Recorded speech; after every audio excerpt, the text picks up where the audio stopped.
dua jarinya di atasnya. Jadi posisinya sama aja.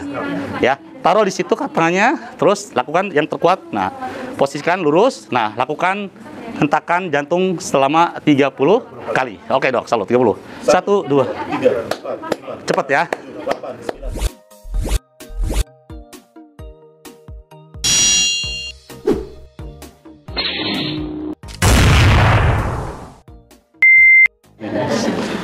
Selamat datang pada Bapak dan Ibu dari tim AGD Dinkes. Pada hari yang cerah ini, saya juga ingin menyapa selamat datang para peserta untuk pelatihan bantuan hidup dasar.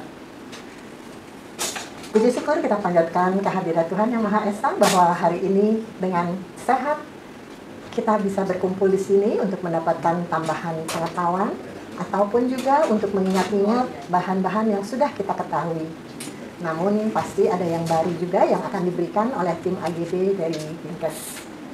Masuki acara yang pertama, safety briefing yang akan disampaikan oleh Syahresa. Silakan. Perlu kami informasikan saat ini Bapak dan Ibu berada di lantai 3 Aula Gereja Kristen Indonesia Gading Indah. Di mana ruang ini memiliki dua pintu.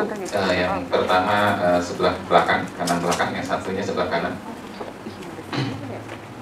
Ada tangga yang menuju keluar, yang pertama untuk ke titik kumpul pertama di depan klinik, yang kedua untuk titik kumpul kedua di samping sebelah klinik. Saat ini kita tidak dalam simulasi kebakaran memang, tetapi apabila terjadi suatu kebakaran, kita mempunyai alat untuk pemadam api, ada di samping sebelah kanan Bapak Ibu semua. Dan ada dari petugas kami nantinya yang akan mengarahkan Bapak Ibu untuk menuju jalur evakuasi melalui pintu yang berada di bagian sebelah belakang Bapak Ibu ataupun sebelah kanan nantinya. Bila terjadi kebakaran, diharapkan jangan panik. Bagi yang menggunakan sepatu hak tinggi bisa dilepas. Terus berjalanlah menunduk bila tampak asap yang ke arah Bapak dan Ibu. Demikian, terima kasih Tuhan.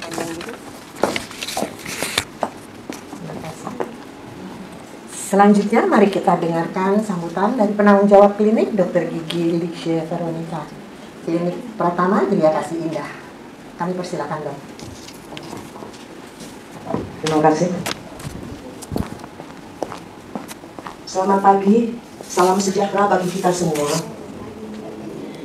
Kepada yang terhormat Bapak Anhari dari AGD Dinkes selaku narasumber beserta staf, seluruh peserta serta peserta pelatihan yang berbahagia. Puji syukur kita panjatkan kehadirat Tuhan Yang Maha Esa atas kasih dan rahmat-Nya, sehingga kita pada hari ini dapat bertemu dalam suasana yang berbahagia. Seluruh peserta yang kami cintai, kita tahu bahwa kejadian henti nafas dan henti jantung dapat terjadi dimanapun dan kapanpun. Berkaitan dengan hal tersebut, kita sebagai tenaga medis maupun tenaga non-medis yang bekerja di lingkungan kesehatan, seyogianya dapat melakukan suatu tindakan untuk menyelamatkan jiwa seseorang yang mengalami kondisi tersebut. Dengan dasar tersebut, mari kita sama-sama belajar dan mereview pengetahuan dan keterampilan kita dalam memberikan tindakan pertolongan pertama ketika menghadapi gawat kehenti nafas dan henti jantung. Tak lupa kami ucapkan terima kasih kepada panitia yang telah mempersiapkan segala sesuatu hingga terselenggaranya acara ini. Dan kami mohon maaf kalau ada kekurangan-kekurangan dalam acara tersebut. Akhir kata kami ucapkan selamat mengikuti pelatihan dan tetap semangat sampai akhir pelatihan, karena tetap nanti ada post testnya ya Pak ya. Terima kasih.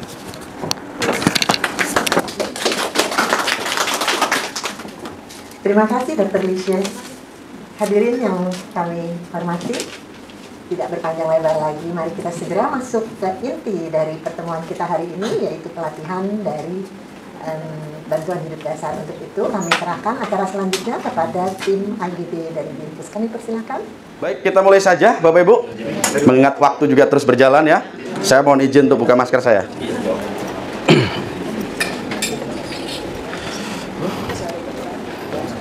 Oke, absensi yang manual boleh berjalan, tidak apa-apa. Baik, selamat pagi Bapak Ibu semuanya. Sekali lagi saya tanya, apa kabar? Baik. Luar biasa. Semoga sehat selalu ya. Baik, hari ini Bapak Ibu diundang atau didatangkan ya oleh Dr. Lee untuk kita sama-sama belajar tentang bagaimana cara penanganan kegawat daruratan. Ya, di sini saya lihat ada dokter, ada perawat. Yang nakes siapa? Boleh ajukan tangan? Yang dari nakes, tenaga kesehatan. Nah, ini, oh, ya, dokter, perawat ya. Wah, luar biasa nih, ada senior-senior saya nih. Ya, baik. Tapi hari ini izinkan Bapak Ibu, kami tidak mau mengajarkan, tapi kami sharing apa yang kami punya Bapak Ibu ya. Ataupun juga mungkin Bapak Ibu dulu pernah belajar, hari ini kita coba ulang lagi ya. Siapa tahu ada update-update, karena ilmu emergency itu terus berjalan dan terus berubah ya. Contohnya kayak kegiatan pandemi. Oh, dulu 30:2 ya kan, harus tiupan menggunakan mouth to mouth. Sekarang udah hands only CPR, hanya CPR saja, nggak langsung dengan mulut ke mulut, nggak boleh gitu kan. Nah itulah, jadi ada perubahan-perubahan, update-update yang terbaru ya. Nanti kita coba sharing. Bapak Ibu boleh tanyakan nanti. Kalau saya bisa jawab, saya jawab. Kalau enggak, saya kasih PR dulu. Nanti saya tanyakan lagi yang lebih tinggi lagi ya. Baik, langsung saja. Bapak Ibu, perkenalkan kami dari tadi Dr. Lee menyampaikan ambulans gawat darurat Dinas Kesehatan Provinsi DKI Jakarta. Bapak Ibu, kami per 1 Januari 2023 berubah nama, Dok, menjadi Pusat Krisis dan Kegawat Daruratan Kesehatan Daerah Dinas Kesehatan Provinsi DKI Jakarta. Agak panjang, tapi disingkat PK3D. Ya, ada DD-nya juga sih. Dulu AGD, sekarang PK3D. Kenapa, Bapak Ibu? Kami kedapatan tupoksi juga dari Dinas Kesehatan tentang krisis, Dok. Ya, jadi kaitannya ada krisis kesehatan. Ada apa aja sih, contohnya kayak bencana alam itu ada kebakaran, gedung runtuh, tanah longsor, banjir, termasuk korban tawuran massal. Nah, itu masih masuk dalam tupoksi kami. Dulu adanya Dinas Kesehatan, sekarang di kita. Tetapi layanan ambulan 24 jam tetap ada, itu utama kita ya. Jadi berubah nama, transformasi nanti kita.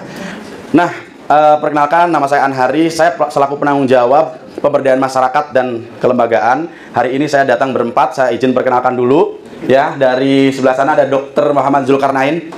Selamat pagi. Ada Bapak Habibi, Escape Nurse. Ada Mbak Gita di belakang. Ya, jadi berempat nanti kita akan kolaborasi ya.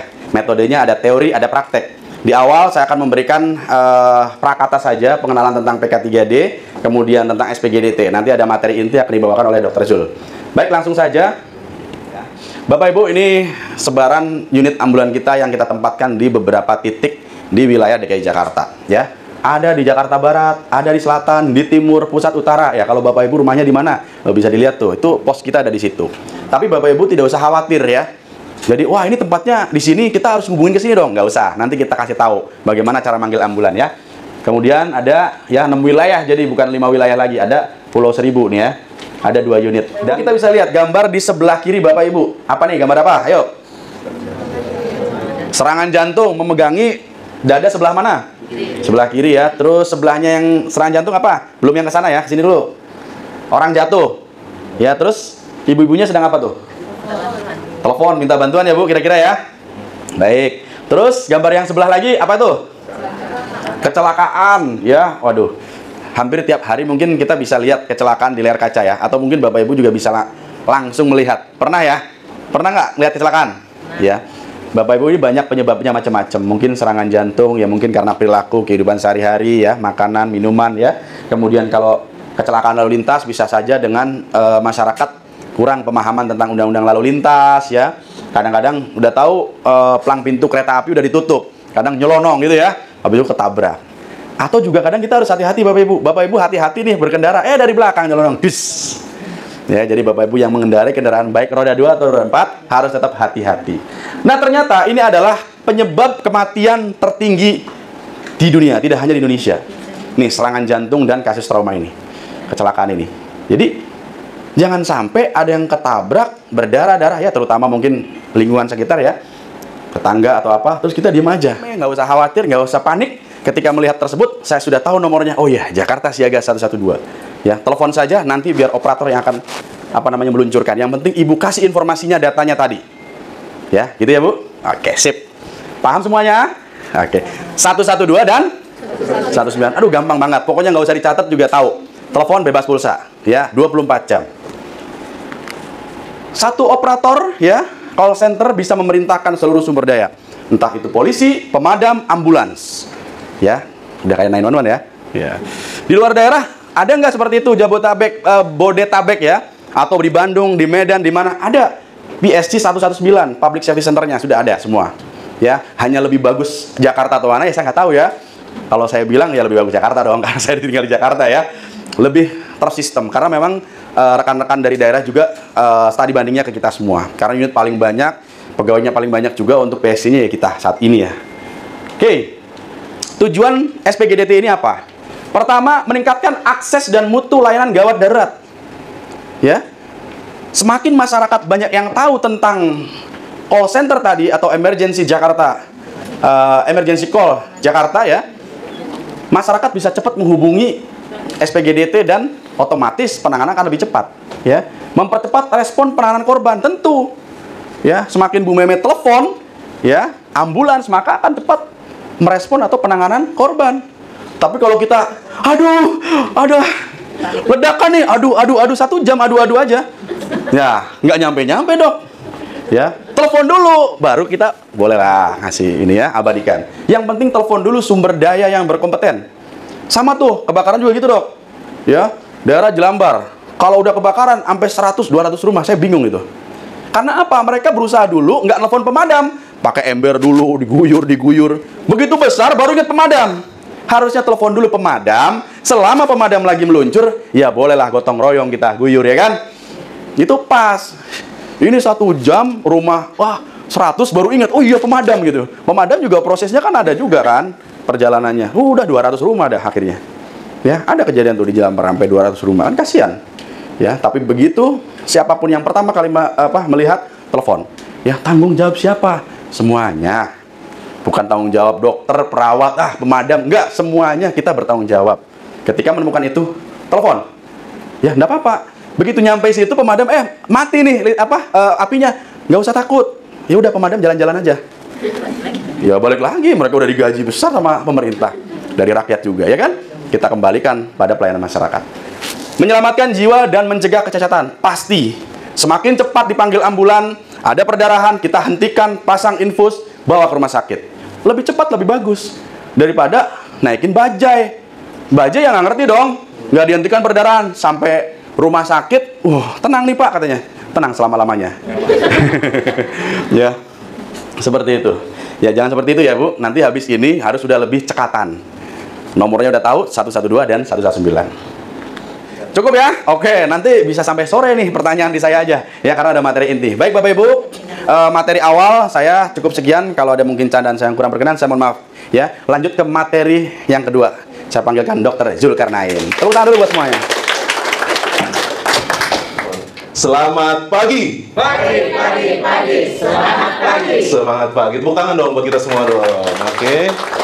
Ya, ada pepatah yang bilang tak kenal maka tak sayang. Ta'aruf dulu Bu. Main sayang aja. Kenalan dulu kita. Ya Bu ya Pak. Oke, tak kenal maka tak sayang. Nama saya Dr. Zul. Saya saat ini bekerja di PK3D sebagai dokter di sana. Kali ini saya akan bukan mengajari Bu, tapi nge-sharing apa yang saya tahu, dan mudah-mudahan Bapak dan Ibu juga dapat mengambil ilmunya seperti itu. Ya, oke. Di sini saya sebelumnya mau nanya, ada yang nakes? Siapa? Berapa orang tunjuk tinggi? Ada yang perawat dulu? Perawat berapa orang? Perawat? Oke, 1, 2, 3, 4, 5. Oke, 5, 6. Ibu. Ada yang dokter? Maaf. Dokter 1, 2, 3. Wah, banyak ya dokternya. Jadi saya tegang di sini. Mohon izin ya Dok ya. Oke. Kali ini saya akan mencoba membawakan beberapa materi klinisnya, yaitu mengenai materi pertama yang mengenai bantuan hidup dasar. Ada yang sudah tahu pengertian bantuan hidup dasar? Bantuan hidup dasar? Sudah pernah melakukan bantuan hidup dasar? Sudah? Siapa yang sudah? Siapa yang sudah pernah? Saya mau tanya nih, mau keliling saya. Bantuan hidup pada nunduk semua gini kan. Siapa yang pernah melakukan bantuan hidup dasar? Pernah kan? Belum pernah, tapi tahu pengertian bantuan hidup dasar? Tahu, coba saya pengen tanya. Apa itu bantuan hidup dasar? Menurut Kak siapa? Ana. Kak Ana, boleh? Kalau ada kondisi darurat dan di luar perkiraan, dia bisa memberikan bantuan pertama untuk orang yang membutuhkan. Oke. Tepuk tangan buat Kak Ana, tepat sekali jawabannya ya. Ada lagi yang punya jawaban berbeda? Enggak gitu jawabannya nih, saya punya jawaban sendiri yang lebih bagus. Ada lagi? Ada lagi?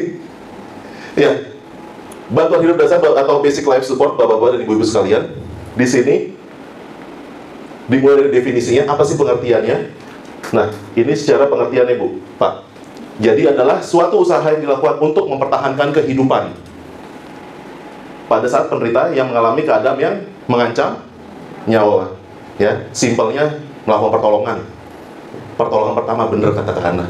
Seperti itu. Ya. Oke.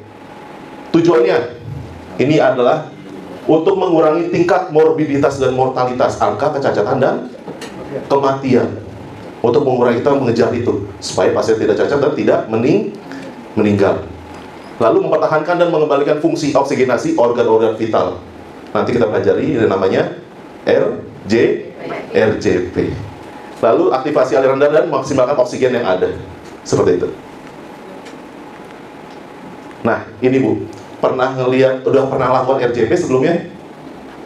Sudah pernah melakukan RJP? Belum? Tahu Bu, tapi RJP tahu Bu? Kalau Ibu nonton Indosiar Bu, film Indosiar, terus dokternya ini Bu, yang neken-neken dadanya itu Bu, ya, terus dokternya bisa bilang apa Pak? Kami sudah berusaha semaksimal mungkin, katanya. Ya, kayak gitu ya Pak ya. Oke, jadi Pak, RJP ini Pak, kalau dilakukan dan harus cepat dilakukan, batas waktunya ini Bu, Pak. Kalau 4-6 menit aliran jantung tidak dilarikan ke otak, 4-6 menit akan mengakibatkan kematian sel otak. 4-6 menit tidak kita lakukan.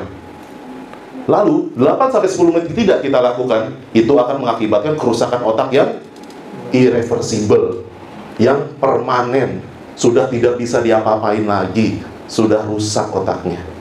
Jadi fungsi jantung adalah mengalirkan darah, terutama ke organ-organ vital terlebih dahulu, seperti otak dan paru-paru.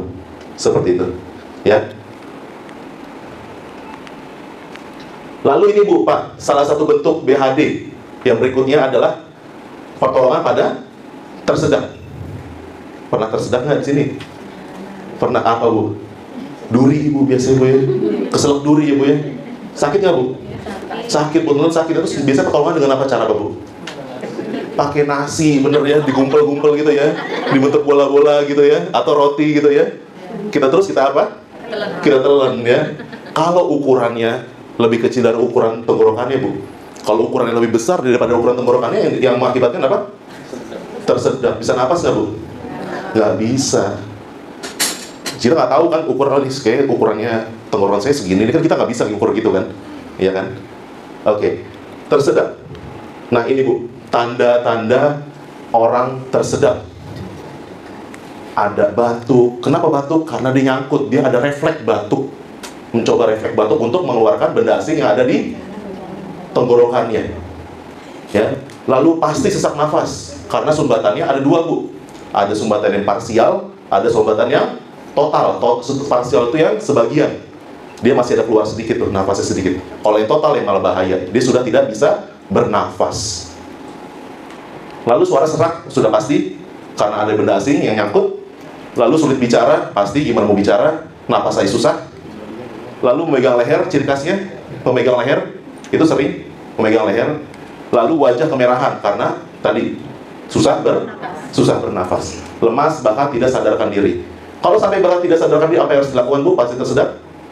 Kita lakukan tidak sadarkan diri sampai henti nafas, henti jantung, kita lakukan RJP. Nanti kita pelajari. Nah, ini sedikit video.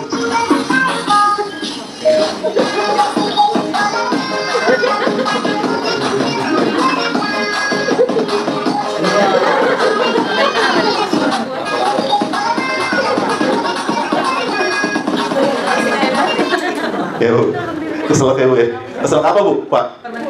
Permen karet katanya. Apa Bu itu Bu? Rambutan. Apa lagi Bu itu Bu? Lato-lato ya, bukan ya? Bukan ya? Oke, itu sedikit video Bu. Jadi untungnya teman-temannya pada ini, untungnya dia sendiri bisa mengeluarkan Bu. Iya, teman-temannya pada nggak sadar lagi. Asik aja main TikTok ya Bu ya, teman-temannya. Nah, ini yang harus kita lakukan Bu, Pak. Kalau ada pasien yang mengalami tersedak. Apa yang harus dilakukan? Yaitu ada 3 teknik, yaitu ada back blow, tepukan di punggung, kita tepuk di antara 2 tulang skapula atau di tulang belikat, di antaranya ada tengah-tengahnya, kita lakukan tepukan di situ. Tapi jangan kejam-kejam, Bu. Ini kayak orang ini ada utang nih sama saya nih gitu, main hajar aja sini. Jadi caranya ada tekniknya, Bu, atau caranya. Misalkan back blow, tepukan di punggung seperti ini. Ya, kita berdiri di samping pasien, terus kita sanggah tangan kirinya dengan menggunakan tangan kita, lalu kita lakukan tepukan sebanyak 5 kali. Tepukan sebanyak 5 kali tepukan. Tepukannya dengan cara apa? Punya tekniknya juga. Jadi memakai tumit tangan. Tumit tangan, tapi jangan langsung gini juga, Bu. 1, 2, jangan, Ibu ya. Jadi kita menelusur ke atas, ke arah kepala. 1, 2, 3, 4, 5. Belum keluar, Bu. Belum keluar, Pak. Apa yang harus dilakukan? Abdominal thrust atau hentakan di perut, atau nama lainnya, nama kerennya Heimlich maneuver. Caranya dengan apa? Jangan cara antara PX atau processus sphericus atau bahasa kitanya ulu hati. Antara ulu hati dengan pusar umbilikus, kita ambil tengah-tengahnya. Antara ulu hati dengan pusar kita ambil tengah-tengahnya. Kita tekan, Bu, dengan cara tangannya seperti ini. Seperti ini. Ya, tekan di arah tengah-tengahnya tadi antara ulu hati dan umbilikus. Tekan sebanyak sama 5 kali juga. Ke atas, cungkil ke atas. 1, 2, 3, 4, 5. Seperti itu. Masih belum keluar juga, Bu, Pak. Lanjut lagi, Pak, Bu. Back blow. Terus sampai benda asingnya yang di dalam tenggorokan keluar. Ya. Ini kayak serius-serius amat nih kayaknya ini, aduh. Saya jadi takut nih. Ini makin weird. Lalu, nih di sini ada teknik namanya chest thrust atau hentakan dada. Chest thrust ini, Bu, Pak, dilakukan pada ibu hamil atau bapak-bapak prenagen.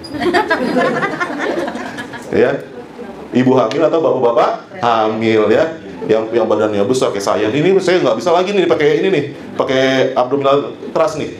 Pakai chest thrust nih kalau saya. Ya, kalau pada pasien-pasien obesitas atau pada ibu hamil, kita nggak boleh hentakannya di perut, tapi kita hentakannya di bagian dadanya seperti ini. Pertanyaannya, pada saat misalkan ada Bapak A, Tuan A di rumah nih, Bu, lagi makan bakso, terus keselak, Bu, nggak di rumah tuh nggak ada siapa-siapa, Bu, dia sendirian ngontrak di rumah. Apa yang harus dilakukan? Apa yang harus dilakukan? Gimana, Dok? Tinggal jingkrak-jingkrak. Apa lagi? Ada pertanyaan lagi? Ada jawaban lagi? Jingkrak-jingkrak katanya. Ada lagi? Congkel kepala tuh, Dok ya? Sampai ada refleks muntah. Boleh, itu juga boleh. Pakai alat, pakai apa? Pakai kursi, benar nih. Ada gambarnya. Nih. Kursi. Cari kursi yang ujungnya oval, ya. Tapi jangan pas keselak, jangan cari yang runcing atau pagar, Pak. Tembus malah ya. Ya, cari kursi yang ujungnya oval, ya. Kita tekan di bawah kursinya itu, di sandaran kepalanya. Sebanyak berapa kali? Sama, 5 kali juga. 1, 2, 3, 4, 5. Ya, seperti itu. Tujuannya apa sih, Pak? Kita hentakan perutnya itu, Pak?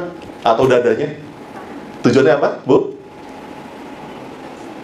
Tujuannya apa? Meningkatkan tekanan di rongga perut sehingga ada refleks mual atau muntah. Seperti itu, ya. Oke, lanjut.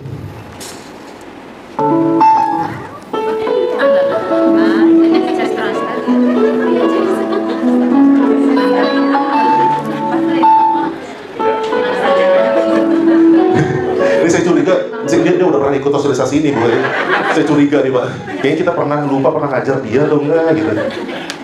Ya. Jadi jangan kalah sama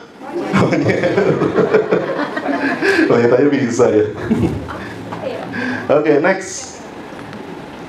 Ini dia bantuan hidup dasar yang berikutnya, yaitu mengenai RJP atau resusitasi jantung dan paru atau nama kerennya CPR.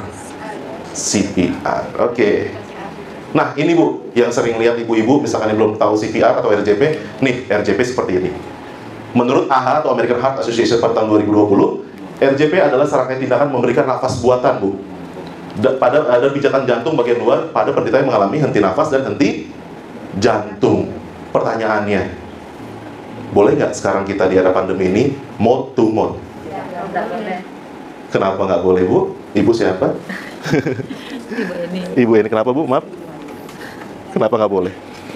Karena ada virus tadi, air liur. Oh iya, karena takut ada virus atau infeksi menular lainnya gitu ya, Bu ya. Benar, Bu, benar sekali. Jadi mode to mode itu sudah tidak disarankan lagi karena kita nggak tahu korban atau pasien mempunyai riwayat sakit apa sebelumnya. Ada infeksi kah, ada penyakit menular kah yang bisa berpotensi menularkan ke kita. Mode to mode, tapi mutlak boleh nggak dilakukan? Sebenarnya boleh dilakukan mode to mode. Kalau misalkan itu sanak saudara kita sendiri, keluarga sendiri. Misalkan kita tahu, maaf, misalkan adik atau kakak atau orang tua kita tahu yakin dia nggak ada penyakit apa-apa, boleh kita lakukan seperti itu. Ya, tapi misalkan ada korban di pinggir jalan, nggak kenal, ya gitu ya, terus tiba-tiba kita mode to mode gitu ya, wah itu bahaya. Jangan ya. Nanti kita praktekkan, Pak, mode to mode. Mau? Enggak ya, jangan ya. Oke, next. Nah ini SOP-nya, Pak. Ini adalah SOP-nya, Bu. Boleh difoto, boleh dicatat. Dikasih nanti, tapi ini pas kita praktekkan kita akan coba ini SOP-nya. Tadi kenapa nggak boleh dari mulut ke mulut? Iya, karena takut menular ya. Jadi kita harus aman diri dulu. Prinsipnya sama 3A. Aman diri, aman lingkungan, baru terakhir, Bu, Pak, aman pasien. Ya. Aman pasien di paling terakhir. Jadi sebelum kita menolong orang, kita harus proteksi dulu diri kita. Ya, jangan jadi pahlawan kesiangan. Ya, oke. Aman diri dengan cara tadi memakai apa, Bu? APD minimal, handscoon atau masker. Pertanyaannya, saya nggak ada handscoon, terus pakai apa dong? Boleh, tapi nggak boleh dari skin to skin dong. Nggak boleh dari kontak langsung kulit ke kulit, nggak boleh. Karena berpotensi juga menularkan kita juga. Ya, kalau nggak ada handscoon gimana? Kita boleh pakai plastik dong. Plastik apapun itu yang kedap air, yang tahan air. Jadi kita tidak boleh kontak langsung ke kulit pasien. Plastik kue boleh, Pak Bibi. Ada lagi? Di sini ada namanya aman lingkungan. Jadi pada saat kita korban misalkan di tengah jalan, kita pinggirkan dulu. Seperti kita amankan lingkungan sekitar dulu. Jadi ya sering apa, Bu? Pernah lihat kecelakaan di tengah jalan? Pernah lihat kecelakaan di pinggir jalan? Dari tengah jalan gitu? Bawanya gimana, Bu? Tangan kanan, tangan kiri di atas, kaki kiri, kaki kanan di atas, kepalanya angguk-angguk. Bukan kita melakukan pertolongan pertama pada kecelakaan, malah kecelakaan pada pertolongan pertama. Awalnya sebelum kita angkat masih napas, Bu. Kita pindahin malah nggak napas, Bu, malah meninggal. Karena ada cedera di servikal, di kepala, seperti itu. Ya. Oke, aman lingkungan kita harus amankan, misalkan kerumunan kita singkirkan dulu, atau orang-orang kita kondisikan dulu seperti itu. Baru terakhir, aman pasien. Kita lihat di bawah pasien pada saat kita melakukan RJP atau CPR, ada batu-batu tidak, ada beling tidak yang berpotensi mencederai pasien. Dan RJP ini dilakukan, boleh nggak, Bu, di tempat tidur? Boleh, asal keras. Boleh, bener dok. Boleh asal keras. Atau kalau mau kita pindahkan dulu di alas yang keras dan datar. Seperti itu, jangan di spinning bed, Bu, yang ada pernya gitu ya. Nggak maksimal nanti kita genjot-genjot, malah kitanya juga genjot-genjot, Bu. Mantul-mantul kita ya nanti ya. Oke, lalu Bu, setelah 3A sudah prinsipnya aman diri dulu, Pak, Bu. Setelah 3A, lalu cek kesadaran. Kita panggil-panggil, Bu, Pak. Bu, Pak. Ya, kita panggil-panggil.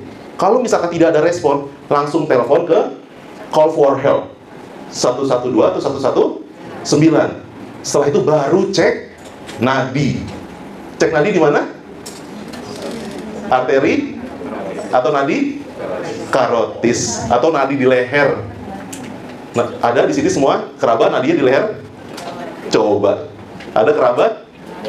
Kalau nggak ada, ntar kita jadi manekin tapi kita jadi. Saya jadi takut dari nggak ada kok bisa ikut pelatihan ini gitu ya. Saya takut. Ada semua ya. Ceknya berapa lama, Bu, Pak? Ceknya berapa lama nadi di leher? Berapa kira-kira? Cek nadi di leher? Selama berapa lama? Jangan lama-lama. Berapa lama dok kira-kira dok? Kalau saya langsung begitu nggak ada nadi langsung resusitasi. Langsung resusitasi ya dok ya. Bener, jangan lama-lama ya.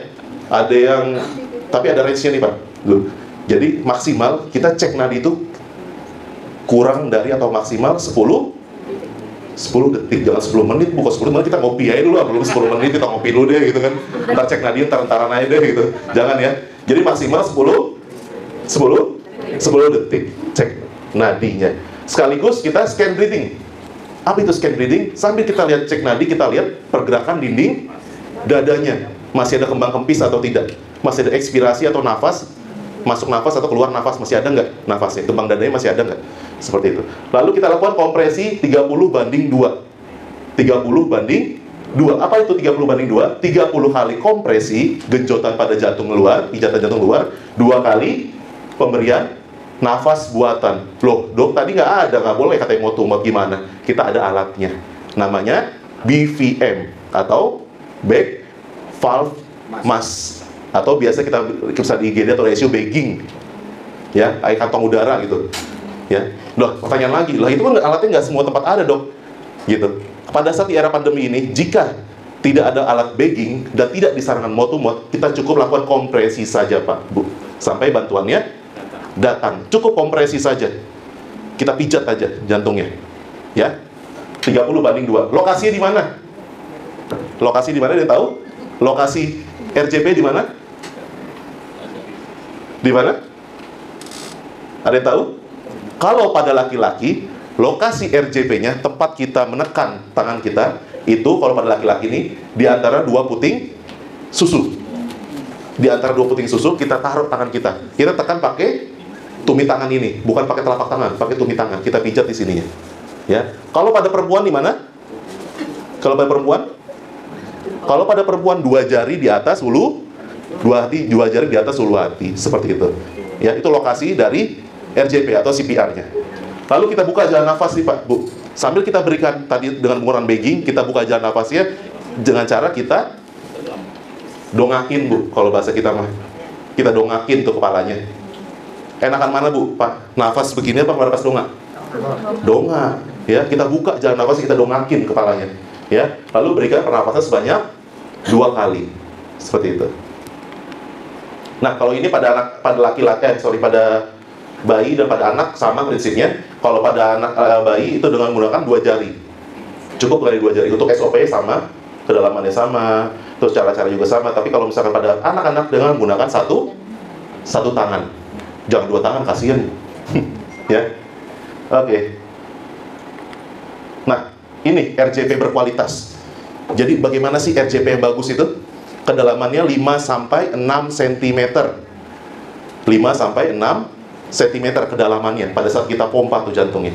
Kecepatannya berapa? Kecepatannya 100-120 kali per menit. Kita ambil yang paling banyaknya, 120 kali per menit. Kalau kita konversi ke detik, 120 kali per menit, kita konversi ke detik, per detiknya berapa kali? 2 kali. Jadi per detik kita sudah harus melakukan 2 kali. 1, 2, itu sudah 1 detik. Ya, oke. Lalu kembang dada sempurna atau recoil sempurna. Ya, pada saat kita CPR, kita tunggu dada kembang dulu, baru kita boleh tekan lagi. Jangan sebelum dia mengembang kita tekan terus. Jadi tunggu kembang, kita tekan. Kembang lagi kita tekan seperti itu. Itu namanya recoil sempurna atau kembang sempurna. Dan ventilasi tidak berlebihan. Apa itu ventilasi tidak berlebihan? Pada saat kita memberikan bantuan udara tidak langsung, misalkan pada BVM atau bagging, tidak langsung ditekan. Karena volume paru-paru kita mempunyai volume, punya kapasitas paru-paru kita nih. Ya, jadi nggak boleh langsung ditekan aja bagging gitu, atau napas buatan semangat nih Bu ya. Misalkan keluarga sendiri Bu ya, langsung gitu ya. Wah, pecah ntar paru-parunya ya. Kita punya kapasitas paru-paru, volume kapasitas paru-paru. Lalu minimal interupsi. Apa ini minimal interupsi? Perpindahan. Misalkan capek, ibu, bapak, pada saat operasi, kan ada 2 penolong nih pada saat RJP. Ya, ada 2 penolong. Korban, 2 penolong. Satu penolong yang satu yang menggunakan bagging tadi, yang kita pelajari prakteknya, satu lagi yang pijat jantung. Nah, di sini ada tulisan minimal interupsi. Pada saat pergantian antar capek nih tidak kurang dari 10 detik. Jadi perpindahan itu gantian dong, saya yang kasih oksigen, saya capek, bapak yang ini yang kompresi gitu. Jadi perpindahan itu tidak kurang dari 10 10 detik. Seperti itu. Nah, bagaimana nih Pak, Bu? Kalau misal tadi kita lakukan berapa lama? 30 banding 2 berapa siklus? 5 siklus. Jadi satu siklus itu berisi 30 kali kompresi, 2 kali pemberian nafas buatan. Ya, 30 itu satu siklus, 2 siklus, 30 lagi, 2 itu berpasangan. Satu siklus itu isinya 32. Jadi bersama berapa lama? 5 siklus atau 5 kali. Ya. Setelah 5 siklus kita harus cek nadi, wajib kita cek nadi. Ya. Setelah misalkan alhamdulillah nih Bu ada nadinya teraba di leher. Apa yang harus kita lakukan? Posisi miring mantap. Bagaimana caranya? Nanti kita pelajari. Tangan kiri kita letakkan di tangan pasien kita letakkan di kepala pasien. Nah, seperti ini, lalu kita dorong seperti ini. Posisi seperti ini. Nah, nanti tangannya ini sebagai bantalan dari kepalanya. Fungsinya apa? Misalkan ada cairan, ada darah pada saat kita kompresi, ada busa atau sisa makanan tidak masuk ke saluran pernafasan. Jadi kita tadangin, Bu, sebagai bantalan seperti itu. Sama kayak anak gumuh ya, Bu ya, Pak. Kalau misalkan gumuh, biasanya dengan cara apa? Kita miringin kepalanya seperti itu ya. Jadi biar nggak masuk ke saluran pernafasan. Tapi setelah posisi miring mantap ini kita harus tetap cek evaluasi nadi per 2 menit. Wah, saya udah seneng nih ROSC atau berhasil nih. Saya udah berhasil nih munculin detak jantungnya nih, Bu, Pak. Terus dimiringin mantap. Udah kita miringin aja mantap sampai petugasnya datang gitu ya. Jangan ya. Tapi kita evaluasi nadinya per 2 menit. Jangan sampai kelewat tuh nadinya. Karena pada pasien-pasien ROSC biasanya nadinya tidak stabil. Bisa saja kembali ke tidak ada nadi semula. Jadi bisa nggak ada nadi, pas kita cek 2 menit itu nggak ada nadi, kita balikan lagi, kita lakukan RJP lagi, seperti itu. Ya, oke. Kita evaluasi nadi per 2 menit. Nah, ini ada sedikit video, Bu, Pak.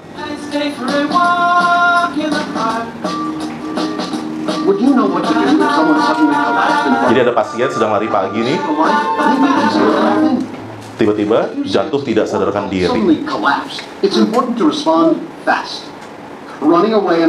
yang harus dilakukan? Mau lari atau menolong? As with all first aid situations, you need to assess the risk to your personal safety first, and the safety of the casualty second. If the victim appears unconscious, shake or tap the victim's shoulders and shout, Hello, are you okay? If we get no response, the victim is unconscious, and we send for help. Call an ambulance. Get the AED. Ini cara memakai Open the victim's AED. airway by tilting their head back and lifting their chin. If the victim is not breathing or even gasping, start chest compressions right away. When the AED arrives, allow your second AED datang, to prepare the AED while you continue lalu compression. kita pasang And AED-nya. follow the instructions from the AED when it's ready. Unit, okay. Stay calm. Check responsiveness. Call for help. Attach defib pads to patient's bare chest. Remember to Nah, remove jadi suruh pasang pads-nya ke expose his or her bare chest dada before pasien. attaching the electrode pads. Nah, ini pads-nya Tear open the electrode pack and unfold the electrode kita pad. tempel. Once the pad AED ini adalah automatic external defibrillator. victim's heart rhythm. You should Cuma ada 2 not tombol, kejut listrik sama on off aja, Bu. Shock advised. Shock advice. Kita berikan shock. The AED will advise you to perform AED ini sebagai kaptennya, Bu. Jadi dia menginstruksikan semua perintahnya. Kita RJP suruh RJP, kita stop RJP, kita harus stop RJP. Kita kasih listrik, kita kasih listrik. Kurang dalam dia tahu bisa ngebaca kurang dalam. Loh, good compression. Tadi kedalamannya berapa lama? Berapa banyak? 5 sampai 6 cm. Dia bisa ngebaca AED ini, Bu. Bisa kurang dalam, ya kurang dalam. Penolongnya capek, Bu. Continue CPR and using the AED, following its instructions. Sampai bantuannya datang. Your actions can help save a life, including the life of someone you know. Oke, itu dengan menggunakan AED. Ini dengan menggunakan hands only CPR tanpa menggunakan mode to mode.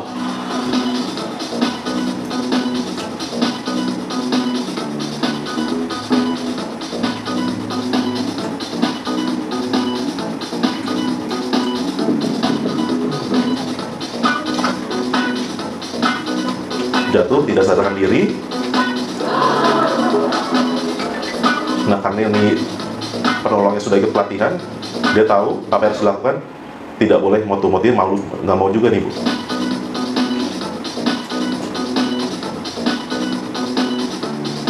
Nah, irama seperti irama disco ya.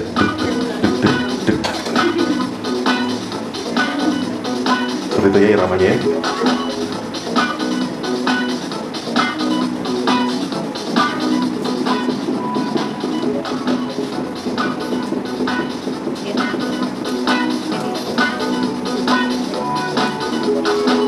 Oke, be a hero.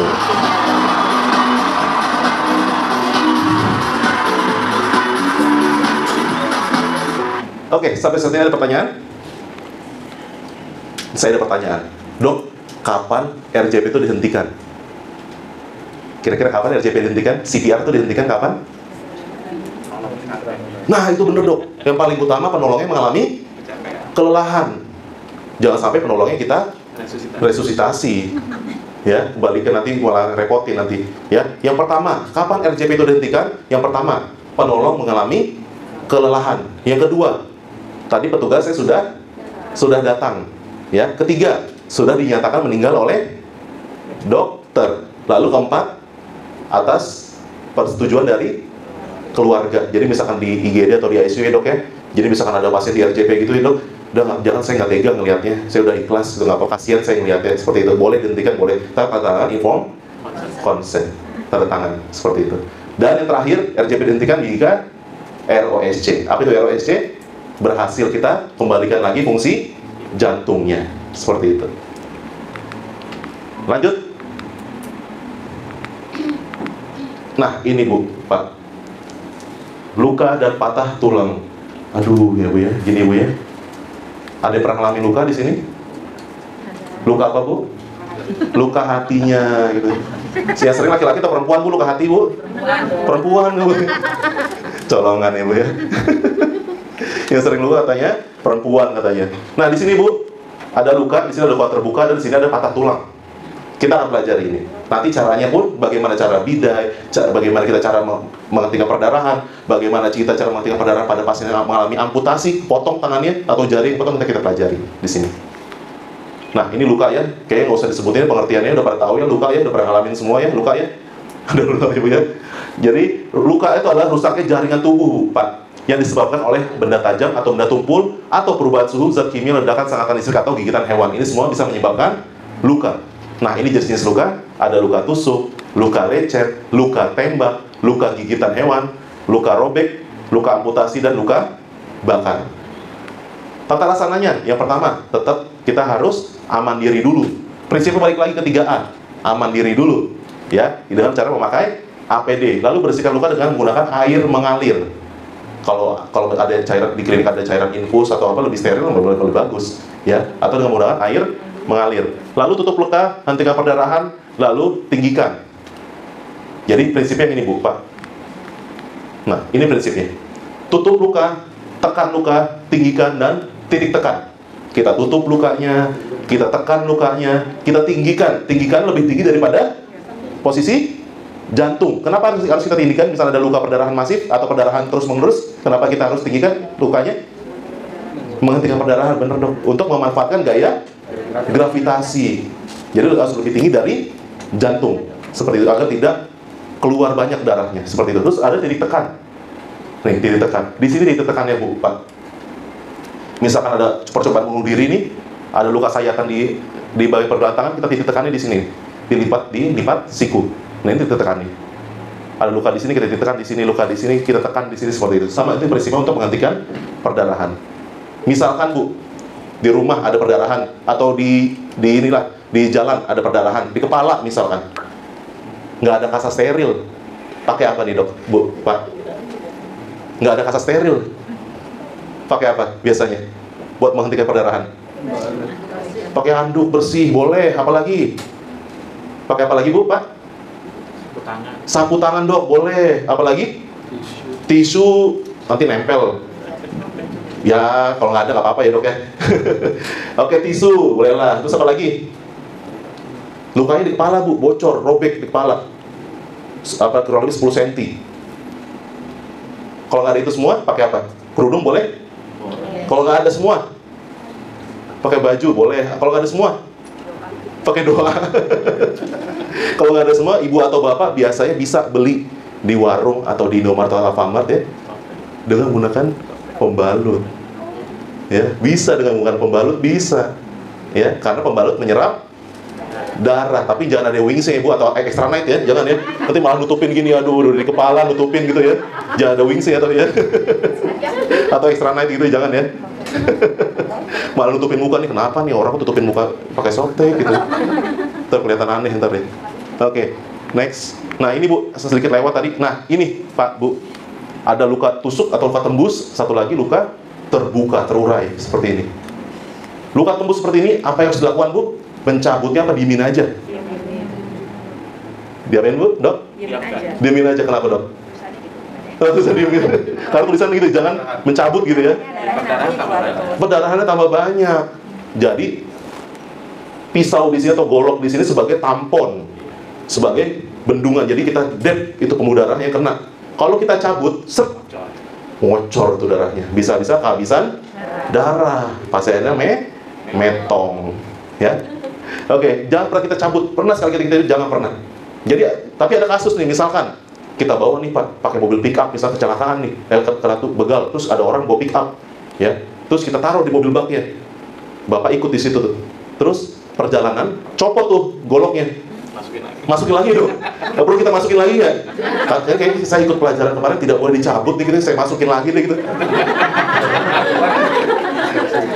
Ya, jangan ya. Ya, jangan ya. Ini kayak kurang dalam nih, kayak ini. Tadi nih kayak masih ada darahnya kurang dalam nih. Kayak waktu saya belajar nggak boleh dicabut gitu. Jangan ya. Oke, di sini terus ada yang gambar ini Bu, Pak. Ada keluar nih ususnya. Tambosu biasanya kita lakukan ya. Tambosu ya. Apa yang harus dilakukan? Boleh nggak kita masukkan lagi usus ini ke dalam? Siapa yang boleh, siapa yang nggak boleh? Jadi biarin aja kita berurai ini, biarin aja. Gimana? Boleh nggak kita masukkan lagi misalnya usus sudah terburai? Kenapa Bu? Kenapa? Kayaknya saya foto kurang estetik, saya masukin lagi deh. Kurang instagramable nih, kayak ini saya foto nih, aduh kurang bagus nih, saya masukin deh gitu. Jangan ya, tidak boleh dimasukkan ke. Kenapa alasan tidak boleh dimasukkan kembali? Karena usus yang sudah terburai ini sudah terpapar lingkungan luar. Ada udara kotor di situ, ada pasir, ada apapun partikel-partikel kecil tidak terlihat kasat mata bisa menempel ke sini. Nanti kalau kita masukkan bisa jadi dia akan membawa infeksi atau kuman, bisa menyebar ke seluruh tubuh malah. Caranya dengan cara cukup tekan ambil kasa atau kain bersih, ya kita tutup dengan kita basahkan dulu. Kalau misalnya itu ada ini ya, ada cairan steril NaCl atau kristaloid ya, NaCl atau RL ya, kita guyuri dulu, baru kita tempel aja gitu, biar kondisinya tetap lembab gitu. Jadi tidak mati jaringannya. Kalau misalnya kering dia bisa mati jaringannya, seperti itu. Oke, ini fraktur dan atau patah tulang Bu. Tanda dan gejalanya khas, yaitu nyeri di sekitar patah tulang, pasti ada nyeri. Lalu ada perubahan bentuk biasanya, ya, ada perubahan bentuk atau deformitas ya, perubahan bentuk atau pembengkakan, dia pasti ada pembengkakan dan ada keterbatasan gerak. Kita harus curiga ini, misalkan terjadi patah tulang. Nah ini Bu, patah tulang dibagi menjadi dua, yaitu patah tulang tertutup dan patah tulang terbuka. Bedanya apa Bu? Pak, tertutup dan terbuka, bedanya apa? Kalau tertutup tidak sampai menembus kulit. Kalau terbuka dia sampai menembus kulit atau jaringan dalamnya kelihatan nih Bu, Pak. Parahan mana Bu, Pak? Terbuka atau tertutup? Tergantung frakturnya, bener ya Dok ya. Jadi sama-sama bahaya juga. Kita nggak tahu pembuluh darah mana yang terkena. Bisa jadi yang tertutup ini pembuluh darah yang besar juga terkena. Jadi perdarahan di dalam. Kalau keluar, jadi misalkan ada pembuluh darah yang besar terkena di sini, bisa jadi perdarahan yang cukup banyak keluarnya nanti. Jadi sama-sama berbahaya. Nah, nanti kita pelajari ini Bu, cara memasang bidai. Ini cara memasang bidai pada kondisi yang curiga. Kalau kita curiga ya, baru ya curiga ya. Kalau misalnya diagnosa pastinya kan nanti kan kalau sudah sampai di rumah sakit. Ini cara penolongannya seperti ini. Nah, ketika Bapak, Ibu menemukan korban, ya, serangan jantung ke apa kayak tiba-tiba ngeliat, kok dia jatuh pingsan gitu, nggak sadar. Kita ngelihat menyaksikan gitu, seperti itu. Nah, kita jangan takut, jangan lari. Malah kita dekatin pasien itu. Ya, pastikan tapi tempat itu aman atau enggak. Pertama adalah yang tadi disampaikan Dr. Jul, kita harus perhatikan namanya 3A. Ya, apa 3A? Aman diri, aman lingkungan, aman korban, aman pasien. Kita pastikan lingkungannya aman, ya, dan juga kita pastikan pasiennya juga aman. Posisinya ya di tempat yang datar, lurus, ya kita bisa melakukan tindakan. Nah, kalau emang sudah aman, selanjutnya Bu, panggil, ya keras mungkin. Ada respon nggak? Kalau nggak ada respon, berarti kita anggap pasiennya nggak sadar. Kalau kita menemukan korban nggak sadar, langsung call for help, minta bantuan. Kemana? 112 119 ataupun aplikasi Jaki. Atau kalau ada memang fasilitas kesehatan dekat-dekat kendaraan situ, minta orang panggil tuh petugas puskesmas gitu. Seperti itu aja ya. Jadi aktifkan SPGDT. Nah, sambil nunggu bantuan datang atau petugas kesehatan datang, kita cek nadi. Nah, dia tuh pingsan doang, apakah emang serangan jantung? Apa henti napas di jantung? Kita pastikan kita cek nadi. Nadi yang dekat jantung, nadi karotis. Nah, ada di dekat jakun nih, leher. Ya, nadi leher, 2 cm dari jakun nih. Cek kurang lebih 5-10 detik. Ya, namanya nadi karotis. Cek.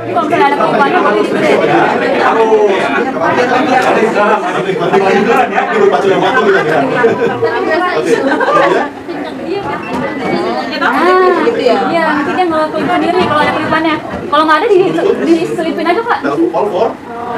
Diselipin aja. Ya. Itu kalau ada rasa bebannya. Iya, boleh sih. Kan harus bilang. Nggak apa-apa, nggak sendiri. Ada sendiri, nggak apa-apa ya.